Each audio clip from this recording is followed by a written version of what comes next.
नमस्कार दोस्तों, आज हम जानेंगे कृषि बिल 2020 क्या है, इसके फायदे और नुकसान क्या हैं और कृषि बिल का विरोध क्यों हो रहा है। इसके विषय पर हम चर्चा करेंगे। देखो दोस्तों, ऐसा बहुत कम होता है कि किसानों से जुड़े मुद्दे हैं वो मीडिया चर्चा में बहुत कम लेके आती है, लेकिन फिलहाल किसानों से जुड़े 3 बिल जो मुख्य रूप से संसद में पेश हुए हैं कानून बनने के लिए और पूरे देश में चर्चा के केंद्र में हैं। खास तौर से जब मोदी सरकार के एक मंत्री ने इस्तीफा दे दिया। नमस्कार, मैं एडवोकेट ललित देवकरण नैन, आप देख रहे हैं मेरा यूट्यूब चैनल लीगल कन्वर्सेशन। आज हम तीनों बिल के बारे में जानेंगे। आज मैं बात करूंगा इन तीनों बिल के बारे में कि क्या इसके फायदे हैं, क्या नुकसान है और इस बिल के आने के बाद पूरे देश में क्या हड़कंप मचा हुआ है और क्यों इतना विरोध हो रहा है कि लोग ट्रैक्टर ट्रॉलियों लेके शाहजहांपुर बॉर्डर पर बैठे हैं। दरअसल आज हम बात करेंगे कि ये तीनों बिल हैं, इसको 5 जून को जब पूरे देश में लॉकडाउन लगा हुआ था उस समय सरकार इनको अध्यादेश के रूप में लेके आई थी। अध्यादेश क्या होता है मैं आपको संक्षिप्त में बता देता हूं।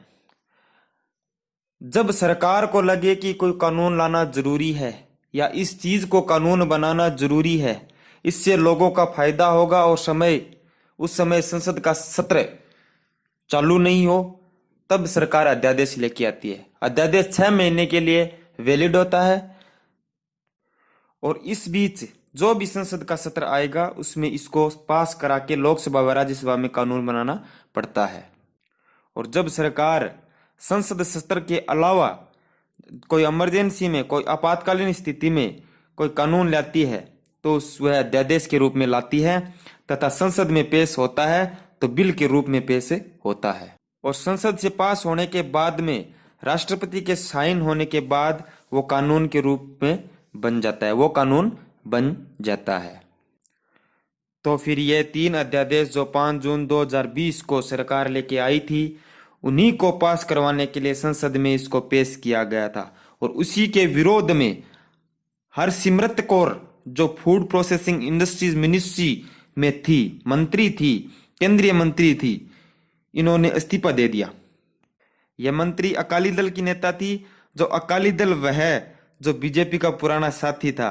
और आपको अगर न पता हो तो मैं बता भी देता हूं, क्योंकि टीवी पर लगातार पंजाब, हरियाणा, राजस्थान और पूरे देश में इन तीनों बिलों को लेकर लोगों में प्रदर्शन हो रहे हैं। हरियाणा में तो लोगों पर लाठी चार्ज भी हुआ है, पंजाब में बहुत भारी विरोध प्रदर्शन हुए हैं। पंजाब में और हरियाणा के वो दिल्ली शाहजहांपुर बॉर्डर पे तो बहुत ज्यादा विरोध प्रदर्शन हुए हैं। वे 3 बिल आखिर कौन से हैं, अब वो समझते हैं।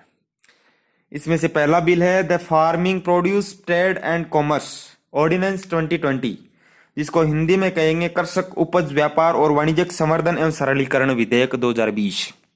और दूसरा है the farmer agreement on price assurance and farm service ordinance 2020, जिनको हिंदी में कहेंगे कृषि सशक्तिकरण एवं संरक्षण कीमत आश्वासन और कृषि सेवा करार विधेयक 2020।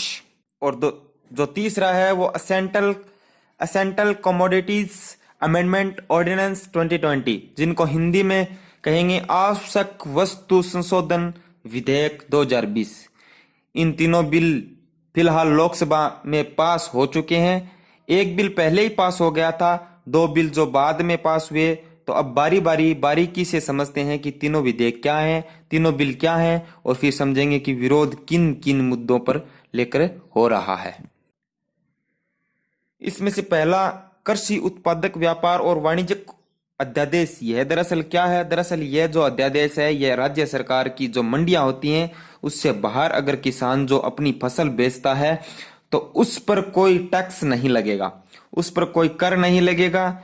यह बिल जो है उसकी व्यवस्था करता है। अभी तक क्या है कि जो वाणिज्यिक मंडियां हैं जहां पर किसान बेचते हैं और खरीदार खरीदते हैं वहां पर कुछ टैक्स लगता है। अगर हम पंजाब का उदाहरण लेते हैं तो 8.5% टैक्स लगता है। अगर आप एएमपीसी मंडियों के कहीं बाहर अपना अनाज बेचते हैं तो आपकी फसल का टैक्स नहीं भरना होगा। यह पहला कानून है जो इस बारे में इस कानून के तहत सरकार एक देश एक नीति की बात कर रही है। इसके तहत सरकार देश में एक देश और एक बाजार की नीति की बात भी कर रही है। अब जो दूसरा अध्यादेश है वो किसानों के लिए कॉन्ट्रैक्ट फार्मिंग के रास्ते खोलता है। यह कदम फसल की बुआई से पहले ही तय मानक के मुताबिक तय कीमत पर बेचने के अनुबंध की सुविधा प्रदान करता है। इस अध्यादेश में कॉन्ट्रैक्ट फार्मिंग की बात कही गई है। सरकार के मुताबिक इससे किसानों का जोखिम कम होगा। दूसरी तरफ किसानों को खरीदार ढूंढने के लिए कहीं दूर या कहीं जाना नहीं पड़ेगा। सरकार के मुताबिक बता दूं कि यह अध्यादेश किसानों के शोषण और भय के बिना समानता के आधार पर खुदरा व्यापारियों निर्यातकों के साथ जुड़ने में सक्षम बनाएगा। कहने का मतलब यह है कि किसान फसल बोएगा नहीं, बोने से पहले ही वो उसका सौदा कर सकता है। वो किसी बड़े व्यापारी से बात कर सकता है, किसी बड़े उद्योगपति से बात कर सकता है, किसी संस्था से बात कर सकता है और तय कर सकता है कि वो जो फसल होगी तब उसकी कीमत क्या होगी। एक तरफ से किसान का जो जोखिम है उससे छुटकारा मिल जाएगा, यह सरकार का कहना है। अब जो तीसरा है वो समझना बहुत जरूरी है दोस्तों, क्योंकि इसका भी काफी विरोध हो रहा है। दरअसल आवश्यक वस्तु संशोधन अधिनियम 1955 में यह पहले क्या होता था, जो बड़े व्यापारी थे, बड़े उद्योगपति थे, संस्थाएं थी, वो किसानों से औने पौने दाम पर फसल खरीद लेती थी और बाद में उनको स्टोर करती थी और फिर जब उनकी कीमत बढ़ती तो उनको बेचते थे बाजार में। एक तरह से कालाबाजारी होती थी जिससे आवश्यक जो वस्तुएं हैं उनके दाम काफी ज्यादा ले लिए जाते थे। तो उनको रोकने के लिए यह अधिनियम लाया गया था 1955 में। अब इसमें संशोधन की बात कही गई है। दरअसल कालाबाजारी रोकने के लिए 1955 में कृषि भंडारण विधेयक लाया गया था। इसमें अनाज भंडारण पर रोक लगाई गई थी। अब नए विधेयक 2020 में संशोधन की बात कही गई है, जिसमें आलू, प्याज, दाल, तिलहन, खाद्य तेल जैसी वस्तुओं को हटाने की बात कही जा रही है। इन वस्तुओं पर राष्ट्रीय आपदा व अकाल जैसी विशेष परिस्थितियों के अलावा स्टॉक की सीमा नहीं होगी। यह बात तो होगी तीनों बिलों की, आपने अच्छे से समझ लिया। अब बात आती है कि इनका विरोध क्यों रहा है, इनका विरोध लोग क्यों कर रहे हैं, किसान क्यों कर रहे हैं। अब क्योंकि किस पूरे देश में है वो एक संगठित विरोध नहीं हो रहा है, अलग अलग जगहों पर छुटपुट विरोध हो रहा है। इसलिए कोई एक निश्चित मांग नहीं है, सबकी अलग अलग मांगे हैं। तो यह समझते हैं इसमें 3-4 टर्म्स आएंगे, trade area, trader, market fees, इन तीनों को लेकर काफी विरोध हो रहा है। इन तीनों पर मैं बारी बारी से चर्चा करता हूं दोस्तों। सबसे पहले बता दूं कि आपने हमारे चैनल को सब्सक्राइब नहीं किया तो सब्सक्राइब कर लें और बेल आइकन को जरूर दबा लें ताकि आने वाली नोटिफिकेशन आपको मिलती रहे।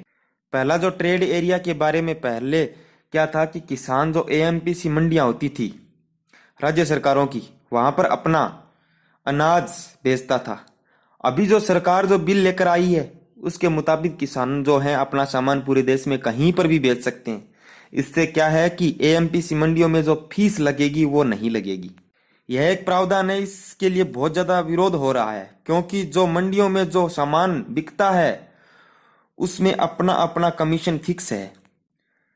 जो आड़तिया होता है उसका 2% या 2.5% होता है, कमीशन होता है। और पंजाब में 8.5% कमीशन के अलग अलग चार्ज हैं, जिसमें 3% मार्केट फीस है, 3% रूरल डेवलपमेंट चार्ज है और 2.5% आड़तियों के लिए जो बिचौली होती है उनके लिए।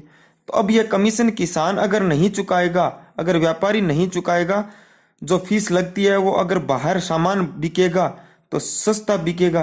तो एक विरोध एमपीएससी मंडियां हैं वो खत्म हो जाएंगी और बाहर अगर किसी को बेचेंगे तो मोल भाव करने की किसानों की क्षमता कम है तो उनको उनकी फसल का उचित दाम नहीं मिल पाएगा। जो अब दूसरा बिल जो विरोध है वो ट्रेडर्स का है। जो ट्रेडर्स होते हैं ना उनका विरोध है कि खरीदार कौन होगा। जो नया बिल है, जो भारत सरकार के अनुसार कोई भी व्यक्ति उसमें जिसके पास पैन कार्ड है वो ट्रेडर्स हो सकता है। वो खरीदार जो एएमपीसी मंडियों में नहीं मिलेगा, बाहर भी कहीं भी हम बड़े काश्तकार हैं, कोई बड़ा उद्योगपति है, कोई संस्था है, वो भी जिसके पास पैन कार्ड है वो खरीद सकता है। अब इसमें आरोप लग रहे हैं कि कोई बड़ा उद्योगपति, कोई बड़ी संस्था वो उसको खरीद लेंगे, उसको कोल्ड स्टोरेज में डालेंगे और फिर इसको बेचेंगे।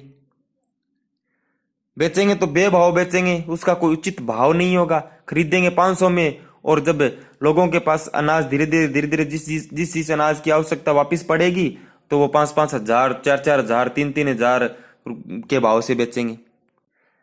तीसरी बात मार्केट फीस की है। सरकार का कहना है कि मार्केट फीस कम लगेगी तो किसानों को भी फायदा होगा, खरीदारों को भी फायदा होगा, और जो हम और आप जो सामान खरीद रहे हैं उनको भी फायदा होगा। लेकिन दूसरी तरफ विरोध यह है कि मार्केट फीस हटा लेंगे तो जाहिर सी बात है जो एएमपीसी मंडियां हैं, जो विपणन मंडियां होती हैं, राज्य सरकार की मंडियां होती हैं, वो बेकार हो जाएंगी, उनका कोई वजूद नहीं रह जाएगा।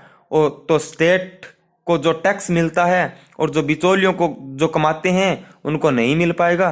तो इस तरह की 3-4 बातें सामने आ रही हैं, इसलिए विरोध हो रहा है इन सब का। इनमें से सरकार का बिल कहां तक सही है, कहां तक गलत है, ये आप सोचिए, और जानकारी कैसी लगी मुझे कमेंट में बताइए। और ऐसे ही मुद्दों से जुड़े जानकारी पाने के लिए मुझे कमेंट बॉक्स में बताइए, मैं चर्चा का विषय जरूर लेके आऊंगा। इस वीडियो को लाइक करें, शेयर करें और सब्सक्राइब करें। धन्यवाद।